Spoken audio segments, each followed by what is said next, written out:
Hi, this is William Smith from CX Today, bringing all the latest customer experience industry news.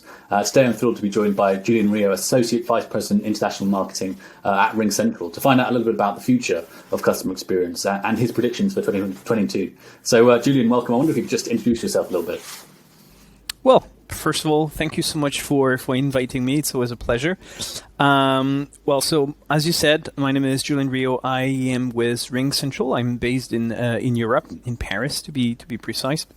And I lead the whole marketing team effort for international at RingCentral. And I also happen to be a CCXP, which is a certified customer experience professional with American CXPA. And basically, customer experience is my passion, has been for the past many years already. So on top of being my job, that's something I really enjoy talking about and looking into. So really, really glad to be here with you today and talk a little bit more about customer experience and what's coming next. Well, brilliant. And I suppose I wanted to start by asking you, obviously it's a big topic at the moment, how can businesses continue to innovate after the pandemic has receded? Well, I think there are two elements to that. First, there is something around how important it is to innovate, and it's not just for the sake of innovation. There is one concept I really like to talk about. That's what we call the hedonic treadmill. It's the fact that people tend to be very excited about something. Their emotions go up, and very quickly it goes back to normal. And you can see that. I mean, it's almost Christmas, right? So people tend to be excited, and then Christmas is over, and you're back to normal. And why that concept is incredibly important is you could definitely wow your customers. You could do something fantastic, but very quickly, whatever innovative, whatever crazy you come up with becomes a new norm. Right. And you're going to have to innovate over and over again, because just doing a one-off is not going to help. You really have to have that innovation culture. So you got to create for yourself an environment where you can evolve quickly. And I mean, the whole pandemic situation is quite an example of that as well. Who would have predicted this Omicron stuff that is now happening to us, right? We thought we were almost at the end of the tunnel, and something new comes up. So you always have to be on in this innovation culture where you're going to come up with new things. Now, innovation, well, the very essence of innovation is it's new, so you don't really know what's going to come next. But there are a few things you could already start looking into. And the basics is try to find what your customers are expecting, set that expectations, and then over-deliver on it. So that could be bringing new channels, making sure that you're on the channels that your customers are using on a daily basis. You could innovate in terms of bringing faster responses, or even better, bring people answers to questions they even had not had a chance to ask yet, which some companies start doing pretty well, improving better, self-service and this kind of thing. There are many ways to innovate, but as soon as you put the customer at the center of everything you do, normally you can find ways to make it happen. Mm-hmm. Well, and in 2022, do businesses need to pay more attention to sustainability? Absolutely. I mean, that's not something new, right? We've been hearing about sustainability. We've been hearing about respecting our environment for the past many years.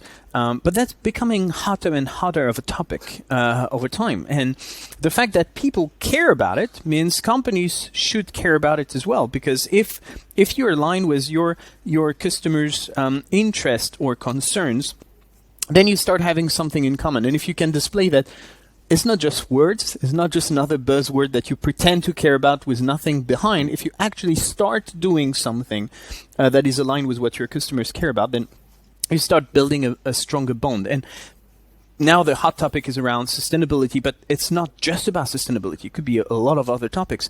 And two things are incredibly important. One, don't just say it, do something about it. And number two is, have that culture, educate the frontliners. Those people, obviously your customer service representative, but anyone in your company who actually engage with customers, that they are aware of what you're doing, they understand the purpose, they share the vision, and they can communicate it to your customers, to your prospects. Well, and obviously RingCentral is a contact center leader. I wonder what are your thoughts on should companies move to kind of digital channels entirely, or is voice still kind of necessary for the best CX? So it's absolutely essential to shift to digital, and it's even more essential not to give up phone. And there are multiple reasons for that. But the first one is not all your customers are the same. Right. I mean, if you want to engage with me, you got to have a WhatsApp channel. I love companies that accept that I engage with them through WhatsApp, especially if they do it right, because it's not just about saying we're on WhatsApp. It's about being able to engage efficiently. But I do not represent 100% of your customers. So you will have customers who prefer to use phone and some that would prefer to use email. So you need to have a large breadth of channel and manage them properly. And it's not just about preferences either. It's also about context, meaning when I have a very complex problem that I don't want to write 3 pages of email, actually phone is kind of convenient.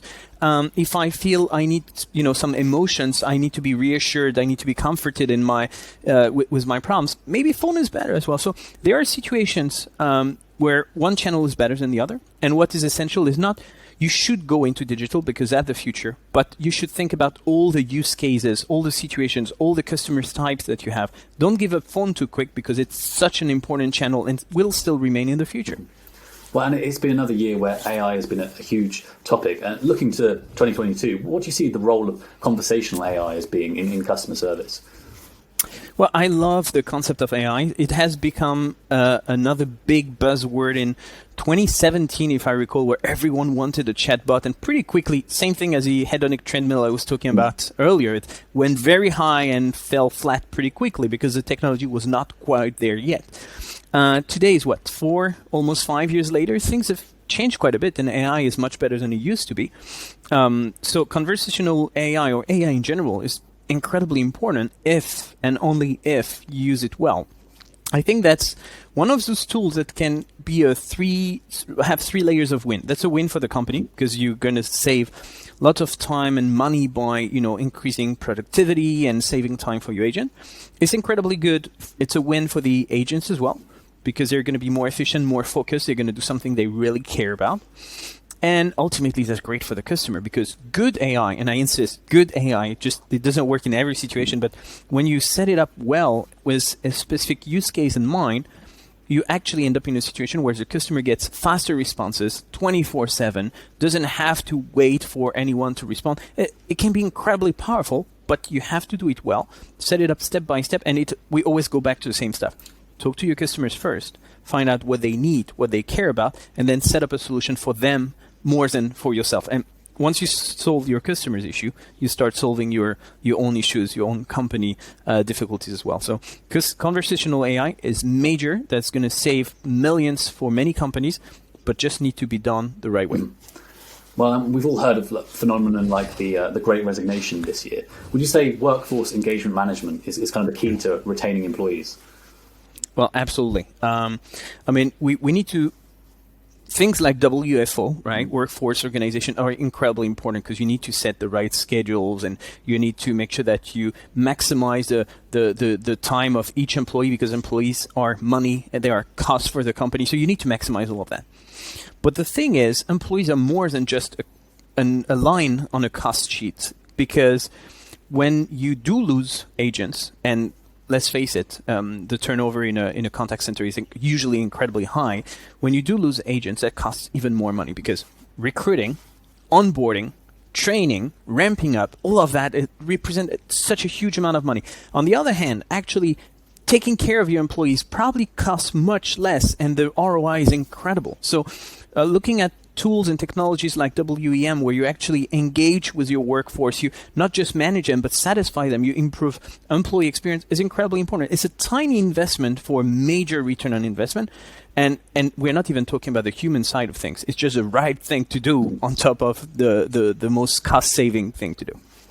Well, and would you say that companies are getting the very basics of customer service right? And how can they improve that in 2022?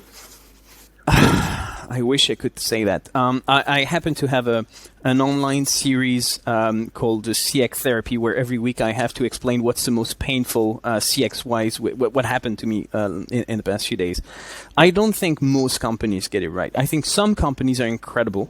Some companies can be proactive. Some companies can give you a wow effect every time you engage with them. But many companies are trying to go over and beyond, but still miss the basics. The basics, we all know them. Don't get me holding the line listening to the Four Seasons for 30 minutes. There are ways around it. There are ways to avoid it. Don't force me to place a phone call if I want to talk on WhatsApp. It could be things like don't let me get on the phone before even telling me that I'm going to have to wait for 5, 10, 50 an hour. Just set the expectations. Don't transform me from one agent to the other. At this time now, your agents should be trained on skill so that the person I talk to is a right person and I no longer need transfer. I mean, there are many simple things. Well, I say simple. Nothing is ever simple, but there are many basic things that you need to fix before thinking about wowing your customers or customizing or personalizing the experience. And those basics are not always met. That's probably where companies should start. And that should be a main focus in 2022 because customer experience is a major differentiator. If you get it wrong, you put your company in a tough spot. Well, Julian, thank you so much for sharing your insights into the future of CX. It's been really great to hear from you, and thank you so much for your time. Well, that was my pleasure. Thank you so much, and I hope to do this again soon then. Yeah, absolutely. And if you've enjoyed this video, please do share on social media and subscribe to our channel as well. This has been William Smith from CX Today. Thank you again to Julian, and thank you for watching. Thanks.